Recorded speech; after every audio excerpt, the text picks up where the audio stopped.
डोले हो पिता ही बनवाना कि जौना बने आहे मैया से क्यों न डोले हो पिता ही बनवाना कि मैया मोरी लिहली बसेरवा हो पिता ही बनवाना।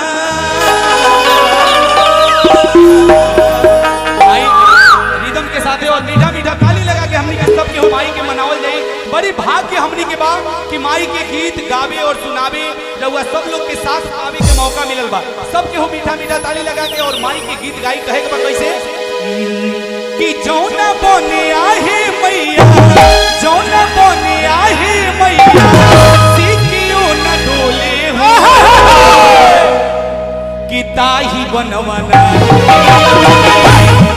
कि मैया मोरी। लेकिन ऐसे ना हम चाहब जितना लोग खड़ा बा एक बेर हाथ ऊपर करी भैया गड़गड़ा एकदम ताली बजावल जा अपन दुख दलिदर दूर कर देवे के दूसरे के ना सबके हुए एक बेर हाथ ऊपर करी और कहे के बा कि मैया मोरी कि मैया मोरी कि मैया मोरी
हम ताली का है हमरा का जाता भैया हमरा के तो पैसा मिलल बा आज गा के चल जाए। लेकिन आइल बानी तो रउआ सब लोग के भी कुछ फायदा होके के चाहिए कि ना कि जितना बेर हाथ उठा के ताली लागत आज माई के दरबार लागल बा उतना बेर माई के परिणाम होता कि हे माई एक दो माई के बोल लागल जाता जितना बेर हमनी के ताली बाजी माई के कृपा गारंटी बा रउआ लोग के लागी।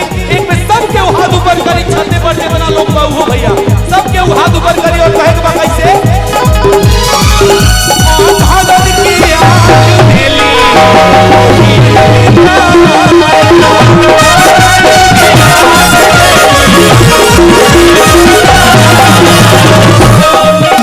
के भान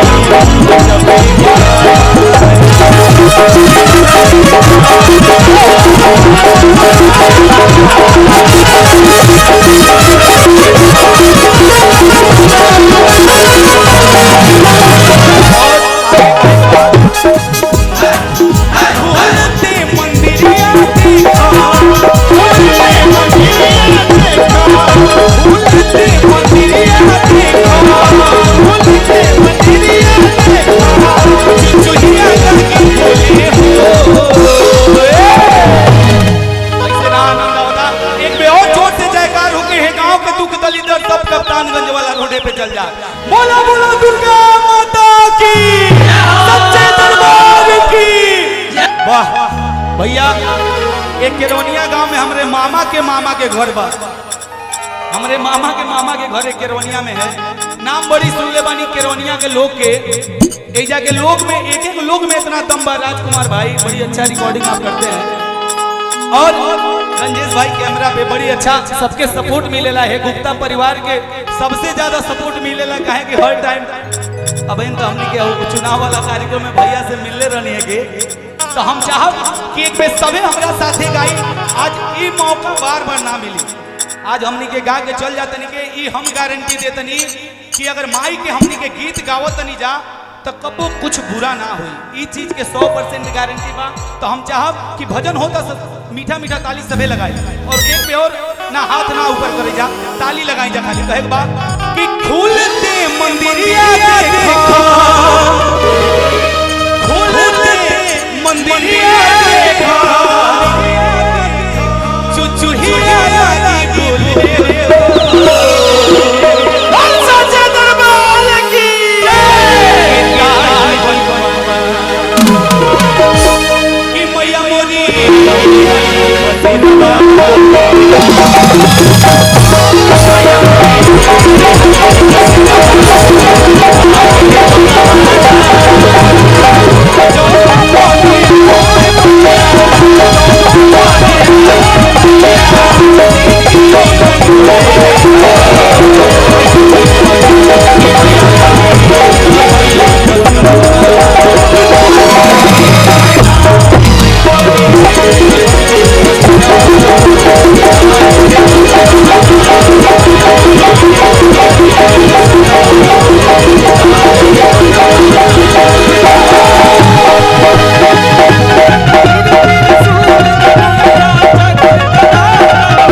बाबू हो के बहनी बाबू बाबू डांस आवेला तोरा के नाचेला